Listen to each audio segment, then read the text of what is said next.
সুপ্রিয় ভাস্তা ভাস্তিরা, মানে কি বলবো, কিছু বলার নাই। মানে অনেক ভাস্তা ভাস্তি ফোন দিচ্ছে। হুম তার মধ্যে মনে করো যে সমস্যা, খুবই সমস্যা। আজকে আমরা মনে করো যে দেশ তো সংস্কার করছি, সামনে একটা নির্বাচন হবে, দেশে ফ্যাসিস্ট সরকার বিদায় হলো, একটা সুস্থ সুন্দর একটা দেশ গড়ার স্বপ্ন আমার সবারই আছে। কিন্তু সমস্যা হলো যে আমার বাংলাদেশে যারা চিকিৎসা লিবি, ধরো একটা উন্নত চিকিৎসা লিবি, নিম্ন মধ্যবিত্তরা, হুম যারা ধরো যে তোমার মালয়েশিয়া, সিঙ্গাপুর বা অন্যান্য দেশে যাওয়ার সামর্থ্য নাই, অথচ বাংলাদেশের থেকে বাংলাদেশেও খরচ বেশি, মানে প্রতিবেশী রাষ্ট্র ভারতে যায় চিকিৎসা লওয়া লাগবে। ধরো তারা যে ভিসা জটিলতার যে তৈরি হচ্ছে, হ্যাঁ, এই ভিসা জটিলতায় ভারত সরকার তো মনে করো যে ভিসা যেভাবে দিচ্ছে, মানে ইচ্ছেনি করে যে একটু একটু করে ভিসা দিচ্ছে। হাজার হাজার রুগী বাংলাদেশে মনে করো যে ইন্ডিয়া যাওয়ার জন্য অপেক্ষা করছে, তারা ভিসা পাচ্ছে না। মুখে মুখে কিন্তু ইন্ডিয়া বলিচ্ছে যে ভিসা দেওয়া হচ্ছে, চিকিৎসা ভিসা দেওয়া হচ্ছে, ডবল এন্ট্রি ভিসা দেওয়া হচ্ছে, স্টুডেন্ট ভিসা দেওয়া হচ্ছে। আসলে প্রত্যেক দিন যে পরিমাণে জ্যাম লাগিছে এই তোমার চিকিৎসা ভিসা বাঙালিরে দিচ্ছে 8টা করে 10টা করে।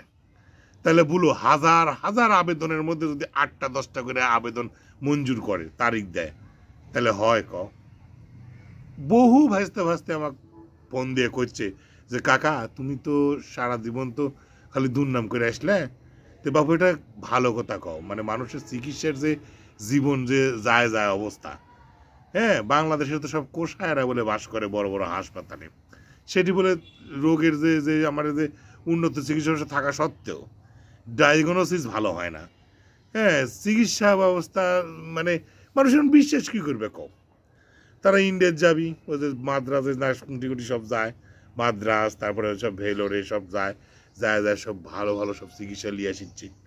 যেডি হোক চিকিৎসা, ধরো অর্ধেক হয়ে আসো অর্ধেক হবি, কারো ধরো ক্যান্সারের অপারেশন করবি, কারো হার্টের অপারেশন করবি, কারো ধরো কেমোথেরাপি নিবি।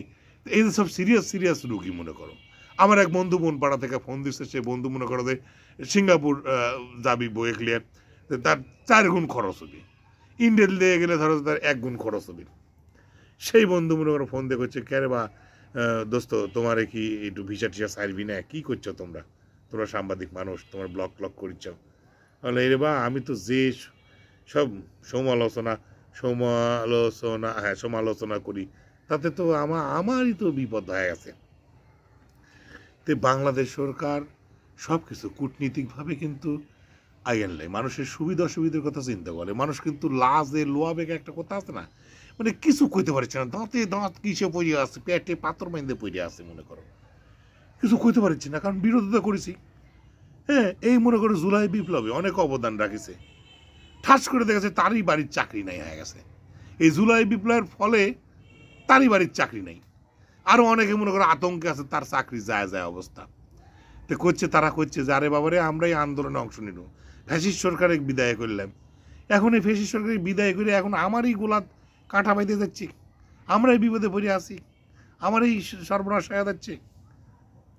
আমার এক আত্মীয়, সে জুলাই বিপ্লবের আগে থেকে মনে করো যে আন্দোলন করে যাচ্ছে, সব কিছু করে যাচ্ছে, ঠাস করে তার স্বামীর চাকরিটা চলে গেছে, কোম্পানির চাকরি করে চাকরিটা চলে গেছে এই জুলাই বিপ্লবের পরে।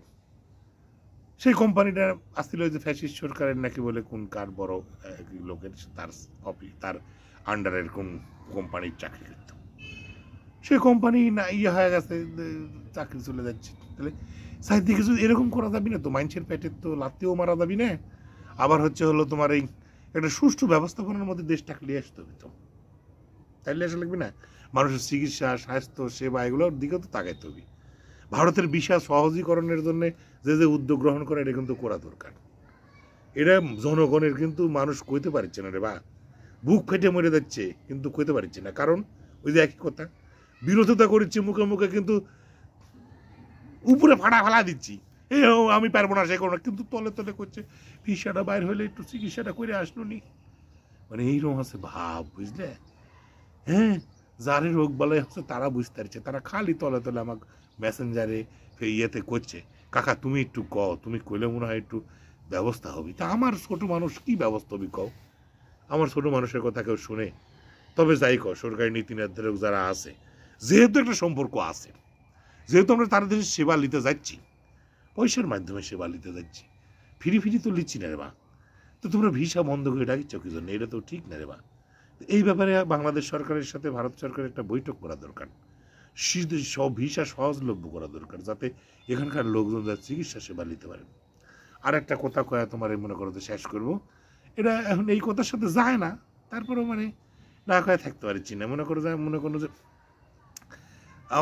আমার বন্ধু রাষ্ট্র পাকিস্তান, সে পাকিস্তানে বলে সৌদি আরব বলে নোটিশ দিছে, পাকিস্তান সরকার জারি করেছে যে ভিক্ষুক যাতে কোনো রকমের সৌদি আরবে যায়, হজে যায়, ভিক্ষা করতে না পারে, তার মুসলেখা দিয়ে সৌদি আরব যাইতে হবে। আবার বলে সে নিউজে পড়ল যে বিদেশে 100টা ভিক্ষুক ধরা বলে, তার মধ্যে বলে সৌদি আরবে, তার মধ্যে 100টার মধ্যে 90টা বলে পাকিস্তানের ভিক্ষুক। আমরা বাঙালিরা সৌদি আরবে যায় ব্যবসা করে খাচ্ছি, রক্ত জল করে খাচ্ছি, দেশে রেমিটেন্স পাঠাচ্ছি, আর আমার বন্ধু রাষ্ট্র পাকিস্তান ওটা যে ভিক্ষে করেছে, ভিক্ষে করে ধরা পড়ে দেশের নোটিশ পাঠা দিছে। কি অবস্থা হবে? পাকিস্তানের একটু উন্নতি হওয়া দরকার। তারে ডলার বলে আমারে 100 টাকার সমান, তারা বলে 200 টাকা। দেশটার একটু উন্নতি হওয়া দরকার না? হাজার হলে প্রতিবেশী রাষ্ট্র, বন্ধু রাষ্ট্র, আমার সাবেক, আমার একসাথে আসলো আমরা। যাই হোক, সবার উন্নতি হোক, ভালো হোক। আর ভারতীয় ভিসাটা একটু সহজ করে দিও আর যারা ভাসতে ভাসতে আছে, যারা ভারতে চিকিৎসা নিতে চাইবি তার জন্য। ভালো থাকো বাবা।